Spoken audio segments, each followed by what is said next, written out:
Време е да ви споделя за нещата, които подценихме, купувайки си първия ни апартамент в Сицилия. Неща, на които определено бих обърнала внимание, ако отново купувам апартамент на острова. Това е 10-ти епизод от поредицата Sicily Home Diaries, в която ви показвам целият процес от покупката ни на летен дом в Сицилия до ремонта и цялата трансформация. Първото нещо е очевидното, което всички виждаме, огромното количество боклук, което трябва да изхвърлим и много искахме да изхвърлим още тази седмица, но не успяхме, защото всичко, което се води едрогабаритен боклук, това, което виждате и не може да се рециклира, трябва да се обадите в общината, да ви запишат, да ви сложат в един списък и да ги чакате да ви звъннат и да дойдат да изхвърлите само част, т.е. дори ако общината дойде и го направи за вас, безплатно е, не можете на един път да изхвърлите цялото това количество, а ние имаме още една стая, даже още 2 стаи за хвърляне с боклук. Другия вариант за боклука е ако си наймете по-голяма кола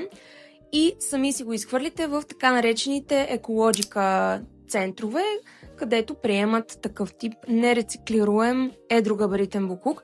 Това също би ни отнело много време, защото е страшно много, страшно мръсно, страшно неприятно за качване. Нищо, че имаме асансьор, но въпреки това боклука е голяма тема.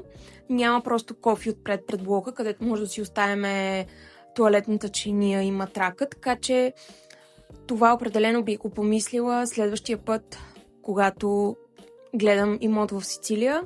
Бих помолила предишните собственици да се погрижат целият боклук да бъде изхвърлен, за да не се занимаваме ние с това нещо. Ироничното с боклука е, че това легло, което виждате и което страшно много ми хареса още на обявата, си казах, искаме го, нека да остане. И понеже си харесахме още няколко неща от апартамента, вие вече сте виждали част от тях, казахме на собственика, няма проблем, ние ще се заемем с боклука, без да знаем в какъв филм се вкарваме. В крайна сметка, леглото, заради което казахме боклука да остане, се оказа, че е проядено от дървояди и ще сложа на екран, за да видите за какво става въпрос. За съжаление, дървоядите са много трудни за убиване, особено когато леглото е толкова старо, на 10 години не е ползвано фактически, така че решихме да не рискуваме здравето си и просто да го разкараме от апартамента. Последвайте ме за следващия епизод, в който ще ви споделя повече за още 1-2 неща, които подценихме от ремонта, преди да продължим с него.